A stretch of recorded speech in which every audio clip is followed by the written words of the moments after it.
Kirk Kooks. Today we're going to be continuing the theme we started a couple of weeks ago with the Sloppy Joes. We've got another American based food today. We're going to be doing chili dogs. Now when I make chili dogs, I like them to still have a little bit of a crunch. So as well as your minced beef in there, I like to put a bit of pepper and a bit of onion in there, finely chopped up, just so you've got a nice bit of crunch to your chili still to go along with that. I'm a firm believer that chili is a dish that tastes a lot better if you leave it to cool and let it refrigerate overnight. I mean, next time you make chili, or if you've got to go at this, taste it, then refrigerate it, and taste it the next day. It'll have so much more flavour because although obviously when you simmer in a dish, it allows it to, all the flavours to come out into your food and that. But a lot can also happen, flavour-wise, when you let something cool down as well. If you just leave it to just marinate itself overnight, it will taste so much better. And chili is most definitely one of those dishes that has so much more flavour if you leave it in the fridge overnight. I mean, something I do a lot when I make a chili dish is I'll make too much and then I'll put it in a container and I'll freeze it. And even then, when you've left it frozen and you defrost it, it tastes so much better the next time you eat it. I've already made my chili because, like I say, I want to leave this refrigerated for at least 24 hours. And if we travel back in time a little bit, I can show you how to make this. So, first thing we need to do for this chili, for the chili dogs, is finely chop, and I mean finely chop. We want these nice small chunks. One onion. I'd normally say half a red pepper, half a yellow pepper, half a green pepper, but these are all really small. So I'm going to chop all these, but if you've got a regular sized one, chop only half of it. So let's get all this diced up.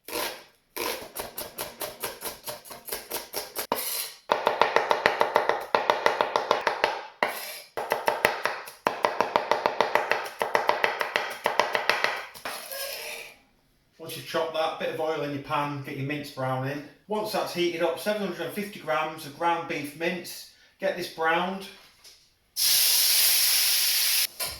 Once you've got that mix cooked through and it's all brown, just drain this off.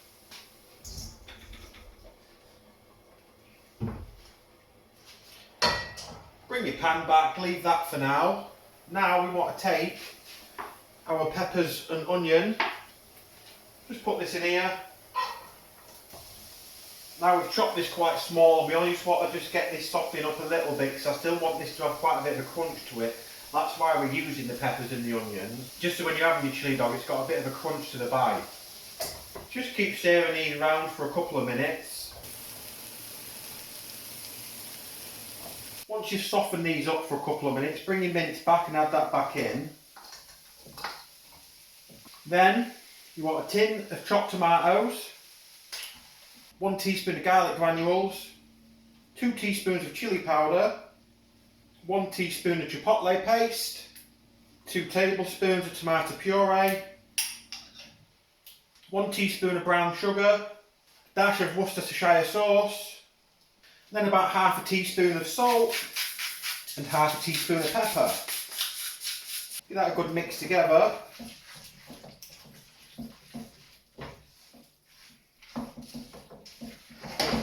That's still a little bit dry, so I'm going to add about half a can of water into this.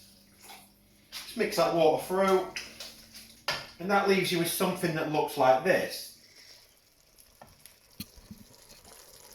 Now with this I just want to leave this on the heat for about 15 minutes, just till it starts to bubble. Then we're going to take that off the heat, we're going to put it in a container, and we're going to put that in the fridge till tomorrow, because although a lot of flavour goes on when you're cooking food, quite a lot can happen as well if you leave it overnight to chill. So I'm going to finish this off and get this in the fridge, and we can go back to the future where we can get this reheated and start getting on our chili dogs. So that leaves us with a tub of chili. This has been refrigerated for over a day, so this is ready now. Just going to get this in a pan, get it reheated, and we'll get cooking our hot dogs. So with these, I like to use the same ones we've used on the pizza dogs, these really big hot dogs. So I'll take these out of it, and I'm going to put some slits in these. Then we're going to cook these on the griddle. The slits will just stop it from blistering as much. And it also just helps them cook through a bit quicker. And in my opinion, gives them a bit more flavour. So I'm going to take these, just put some little slits all over them. Just run the knife across like this lot.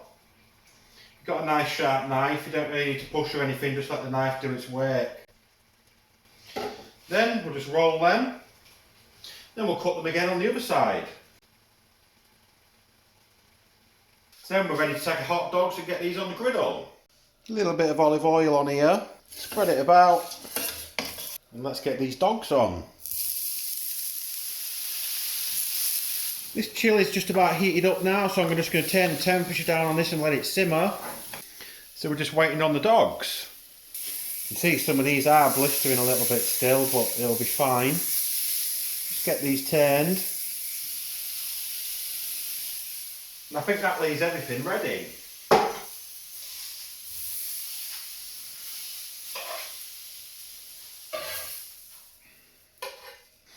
So, let's get some of this served up.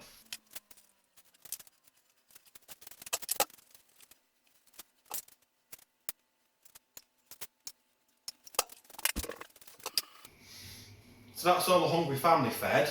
Now I can get mine. So we'll put these dogs in here. I've got a brioche bun here and a nice crunchy baguette that's just come fresh out of the oven. Take some of this nice chilli. Cover that.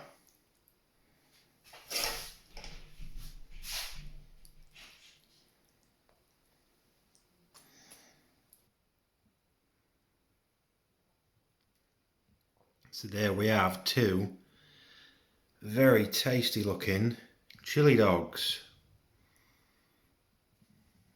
And that just leaves tasting time.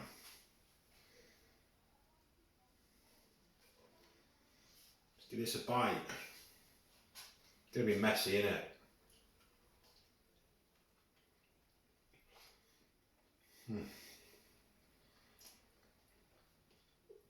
Oh wow.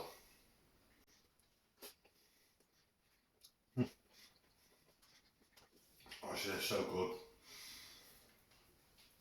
Nice bit of heat coming through from that chilli, and you've got a really nice crunch from the peppers and the onion. These hot dogs, to me, when you cook them on the griddle rather than doing what a lot of people do and just boiling hot dogs, just brings out so much extra flavour in them.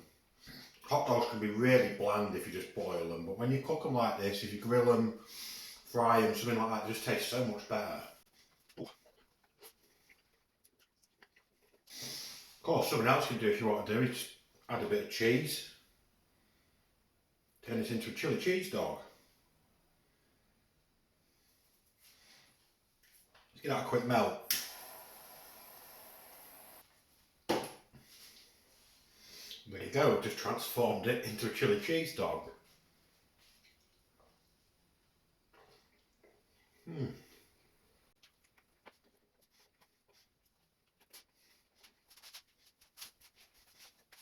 And it makes a difference. So, I think we can wrap that up. I'm going to go get stuck into the rest of this, and I'll catch you next time.